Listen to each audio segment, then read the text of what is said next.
Blessed Almighty Jah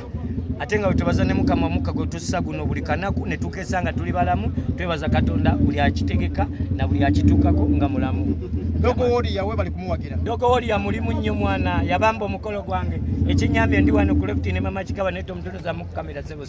siye muyimbi nze muyimbi. Kabako ye muyimbi. Ne manager wo. Manager wange atomwagaza aki gwe tetunozayo kamera sebo manager managing nzita managing amu is my manager. Omusajja ogambye yajja ku mukolo gwo nakola atya? Nabbo omukolo n'agaba ebbasa mama tewamanya naye obakulaba bebe omusajja yayagala kubba mukolo gwaffe naye nagamba mwana mulo kangumulekera aguwulire kuba gwange neera byagenda okugwa nga kyakabi nnyo kyakoze era kyenva mugambye webale nnyo omutima omulungi yagaba ebbasa 10 n'agabira ab'amataali na lili febusi na amwe mamu banaye nagaba naye nyongere ndala ngafuuse mukolo omukulu dogo woli oyo ate yoli kino designer ya nyambaza ebanga lange lyonna n'obunu ya bunyambaza masutu ya ganyambaza ngojeka yo mukolo kuba yali mpanvu te yagitunga abayimbi bataze kubeera dogo woli yanga nonya buyambi bagamba ki anti aba bayimbi ojonga nga yabatimba bwaba yabatimba kaweddemu naye bate yabatimba ne dogo woli yamba njamu ne nyamba naye baba yabatimba abatazi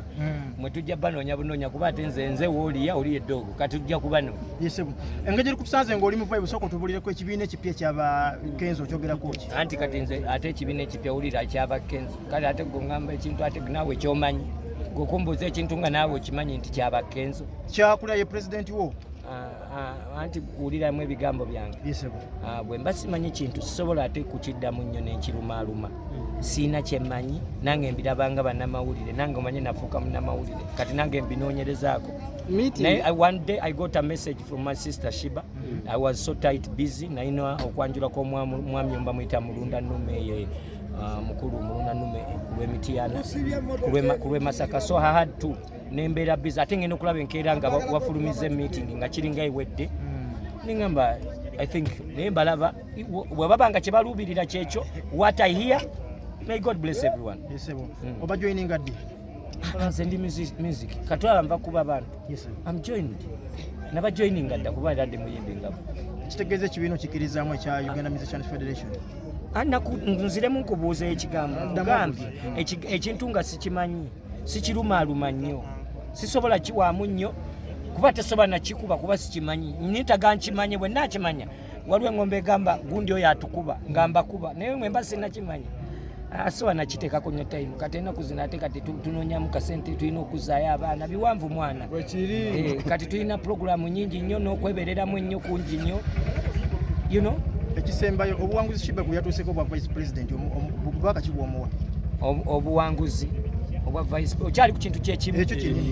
kati ku kintu ekyo ng'okyakiriko jako akagambo vice oteekewo Sheebah kyaliwa oyagala mwogereko mwogera ko nga vice president wa federation empya anti kati tujjawo aka vice ke nagambye kyesimanyi sikyogerako nnyo tulekewo Sheebah yekka Sheebah kyaliwa nga ate nze kyaliwa nga bakyaliwa simwogerako waba kujjako nga mwagala mwogereko mbagambe nti ambu alina vidiyo empya sano bagamba alinayo vidiyo yagenda ofulumya ngenda kuzomwezi 20 mu gavana kikabuka kati kugamba omuntu aba kyaliwo ate olekangama akakyaliwo kiringanga bonowulira kati bino ebyebina byobufuzi kyogamba mu NRM siina gwenjagalayo gyebali nengera sinti sikyagala naye gyebali ate abenjagala bwe bityo ebifaanana kati Sheebah kyali wange jjako aka vice kati Sheebah yesijja mwogerako waba vice mwawukana ba vice anti simanyi sina bulo nze saasoma netaaga okunnyonnyonnyola ennyo like nga bwolaba wane emmotoka nagiyigira emyezi 2 kati ate ebyo ebyabasoma I'm not a technical team oyagala nfuke technician nze siri ku technical team nze ndi maje gakuda era wonna owulira nga bampise ng'omanya waliwo gwe baagala owamba kuba nze nzija bye bawamba bano manager lwaki kuyigiza ku luzungu mukyala anti ye manager lwaki kuyigiza ku luzungu ate managing nga njigirize n'oluzungu tunasobola gandi English is a problem okay teyanziza omukulu dogo woli ya wanjise ogambo kyesimu asiri fayi siri fayi basi weti kwembeera lwembeera siri fayi nenga nkuma ng'omusajja embeera nga ndiwali wali nawe ng'ogamba ogagala tekka kikulu abantu bakusondere kasente lunaku lutuuse kikulu kibaddeyo lunaku lutuuse abantu bonna abawulira omulango ogwo ne bajja mu kungi bwe batyo PTC ne babula ne we bagenda era bannange nsaba n'ewantu ewalala wonna wonna we bantu y'omulanga nammwe mukole ng'abeeru salaama gyengulidde nammwe mukole bwe mutyo kuba tugendagenda tutalaata kibuga ku kibuga kyalo ku kyalo okusobola okunoonya emiliyoni z'esatu mwana. Mpuliddeko nti omutima guno basooka kukeberera Japan. Akati omutima guno ndi mu Central Riders eyo kilabu y'ababayika olwala tulina omusawo oba ekyo kikundi kinene nnyo ekibiina ekyo tulina emikwano gyaffe ebweru era nafuna omukisa negenda e Japan nebankebera naye obagukeberera kuba tegunaba kulwala nnyo naye nga mumanyifu Abafirika nalowooza nti byakusaaga mujja kutereera naye ngenzo kizuula ng'ate gweyongera kyebaŋŋamba nga nakizuula bwise kuba nali sissa tayimuyi we nagendera babayika babantwalire Japan eyo kuba nina mukwano gwange era bw'ayogedde mpola bw'atyo yankwatako netongeze mu ddoboozi papa yali abeera eyo Japan era yantwala e Japan eyo nebankebera kuba naye alinayo emikwano gye mingi nebankebera era ne bazuula nti omutima naye gwete gunaba kufunda nnyo nga kati saawa eno gwafunda nnyo era ne gutuuka mu mbeera yakukola ki yakumpamu mulala okukanika guno kwenina Suubyo girabanga akasente omukafuna kakati nina ttiimu yange eyakamukamu kuba nze sikyatambula era kati kamukamu be babeera mu field ne bakola buli kimu era bebategesa ekigulu kino kati nze njija buzzi nga bwonojja naye okusinzira ekigulu ekisoose kituwadde amaanyi tujja kusobola okumalako n'okunoonya akasenta tunatalaga Uganda yonna naddala abayimbi babeera nga ne batulinde nga bwe batugamba nti bagenda tuwa ebivulu nemu akasente tebalina kira kyebayinza tuwa kujjako tuwa ebivulu kugenda mu maaso tusobole okufuna sente ezinzijanjaba nga mikwano gyange emiyimbi. Sooka twogere kuno mutegesi mukulu wa Kamukamu amannya mpitibwa promota MW Kamukamu Events abamu bankazaako 001 mu music industry tetutegeeza eri waggulu eri abakulembeze kakati nyongera okutwala kabisa kano okwebaza mikwano gyaffe nga bakamukamu n'okwebaza mikwano gya Dogooli ababayika batulaze nnyo omukwano ne batwesiga ne balaga nti tusobola era nga nkakasa kino kye tukoze wano ku PTC wa Mitanda okusinziira ku analysis tufunye abantu 136 kitulaze amaanyi ne tulaga nti gye tulaga tulabayo era emiliyoni 340 ze tunoonya okutwala Dogooli ya munnaffe mutwala India muteekamu omutima omulala tulaba nti gye tulaga tulabayo nga nyongera okukunga abayimbi bonna abatubeereddewo n'abatusuubiza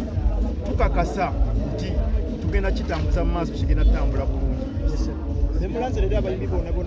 Abayimbi bonna bazze era nze kyembadde nkola mbadde nzirira posita nga buli muyimbi yonna ava ku stage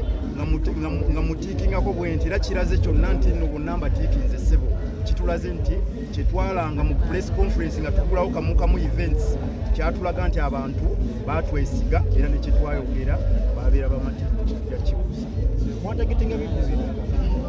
kakati tetugenda tagetinga nnyo bivulu nti ebivulu bigenda kuba bingi naye by the way ne kino nyongero kibategeeza tugenda kukolayo ekivulu ekinene nnyo era tuyinza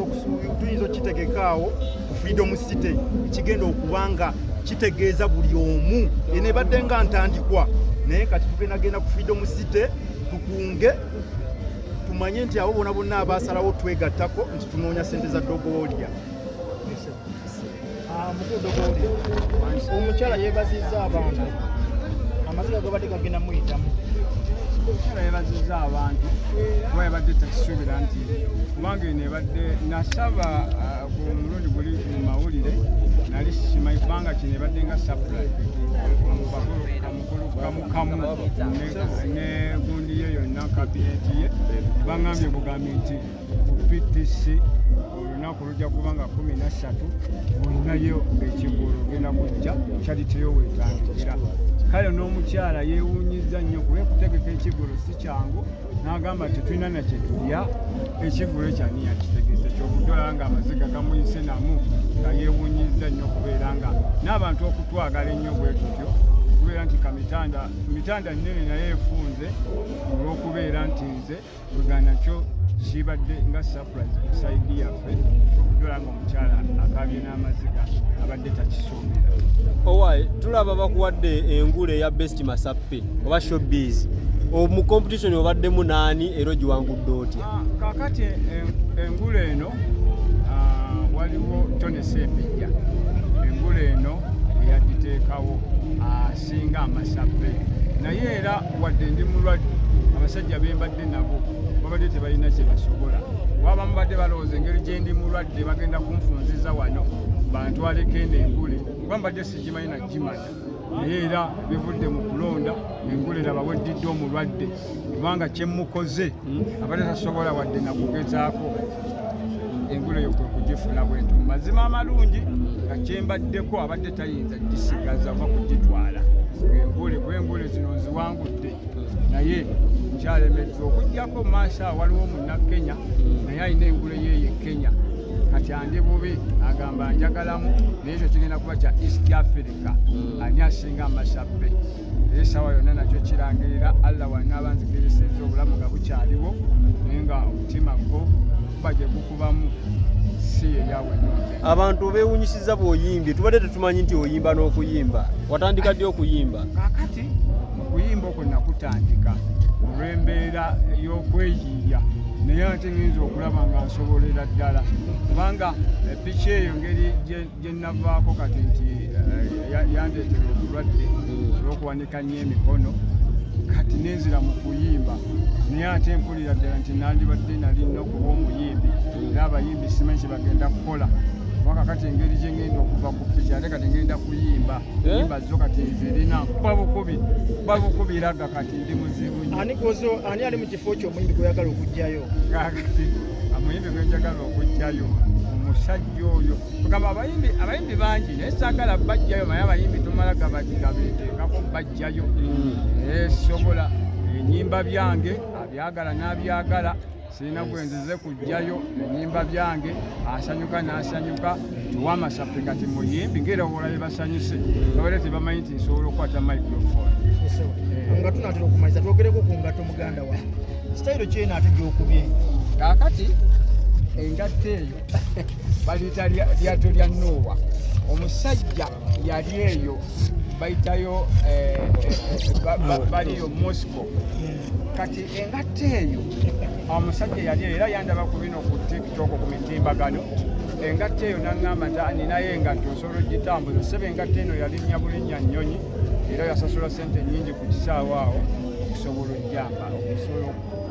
okuntuukako wano engatte eno si nnyangu nnyo kubanga n'okujambala training y'amaanyi tosobola gitambuza newemba ngikuwadde onasooka kukola training yayo kuba nnene nnyo naye era ezitowa kiro nga mmeka? Engatto eno abasajja abazungu bakola engatto bw'ogiraba oyinza okulowooza erinamu kiro nga 10 naye bw'oba ogyambaddemu n'ogisitula eri wakati wa kiro 4 ne 5. Omusajja aleeta emmotoka wano n'agamba erimu ekisaawe ky'omupiira engatto eyo erimu ki? Ekola masaaje? Kakati engatto eno engeri gye nalwala omutima mukwano gwange yaŋŋamba nti sikyalina ngatto zintuuka kati kwe kufuna engatto eno nga bw'ogirabye nti nnene nzibu wekabera bw'oba ogeregeranya n'ebidomola eringa liita 10 obunene bwayo. Abaana ewaka tebakirabanga ekyokuzanyisa kaakati bamanyi nga ngatto abaana ewaka abasinga bawulira nnyo n'essanyu kubeera bayita mikwano gyabwe kubanga nina gye nzitereka naye osanga baguddewo nga baleese mikwano gyabwe ku kyalo dadi ayina engatto naye twagala mulabako ng'ajambadde maye sijambalira waka kubanga nzibu jambalira wengenda kubeera kuba tosobola gitambuza nga otambuza bigere olina jambalira wogenda omukyala agenze n'avayo ne tugamba bannaye omukyala nga w'amaanyi nnyo wamujja wa akati omukyala oyo yali asoma ne sesita wange omukyala oyo kuba nze nava dda nga ndi w'amasappe ndaba ssebo wano olumba okuba nga lunzinze era nze ssebo nali nnyo w'amasappe era omukyala oyo yali mu siniya 4 bwe yatandikira okuga nti omusajja oyo then nange saali muzeeyi nnyo nga kati era nali nkyali kati omukyala oyo okumulaba awo era tugambe nti kati engeri ekibiina kyendimu ekyababbayika era nali sirina wadde 10 era ababbayika abo be basonda ssente nebagaa nti okusinziira omukyalo nefaanana gyafaananamu tulina omugulira ddala olumbe lwe lunfunzizaamu naye nga n'embaga twali tunagikola mwaka guwedde nti omukyalo oyo kumulaba awo nga w'amaanyi naye nga wadda mulinamu kabebi abaana bali 3 alhamdulillah abaana bali 3 naye oba omulabye oyinza okulowooza bali 2 obwongo emadde mayita alina ssebo tukweyanziza mpozi golina akatalekeka akatalekeka mbadde nkowoola abantu bange ninamu Aji Waziru ninamu Ham ninamu Zekirumira ninamu Palaso ninamu Mama Fina ninamu Kayira Diesel Garage ninamu kwegamba bingi nnyo engeri gyenjogedde nnyo ninamu Kamukamu eyo Kamukamu yo newe sitagikowoola kubanga yekirimu kati abantu abo kekatalekeka nti bonna webeera ndi ninamu n'omukyala wange kubanga olumbe lunnuma ngaera bw'omulabye naye n'atavaawo n'agamba bbaka kati ate ninamu babbayika bo buli kaseera bakuba essimu okyassa kati bwoba bona butalekeka abantu bange abo batumi ninamu abawagizi Uganda yonna kubanga nze newonsangawa togowoli ekonkalo ku Uganda ninamu Stepa oyo ye twevuma naye era tandekererangako embeera bwetyo bweri naye nga nkowoola abantu bonna bandabyeko nti gyenaabeeranga byonna nabo bajje bakolenga bwe tukoze nenkoola Mama Fina nti essaawa yonna nkutuukako nawe obeeko okuba kati gwe tojja nnyo mu biggulu naye kyemmanyi nti we naaba nkutuuseeko naawe ononfunire ku buyambi bwonna bwonfunire amanya nsigadde ndi Dogowoolya amanya agange nze Ngobi Joseph naye nagejjako kati abasinga bamanyi Dogowoolya the Cockle of Uganda number 1 the king of Masape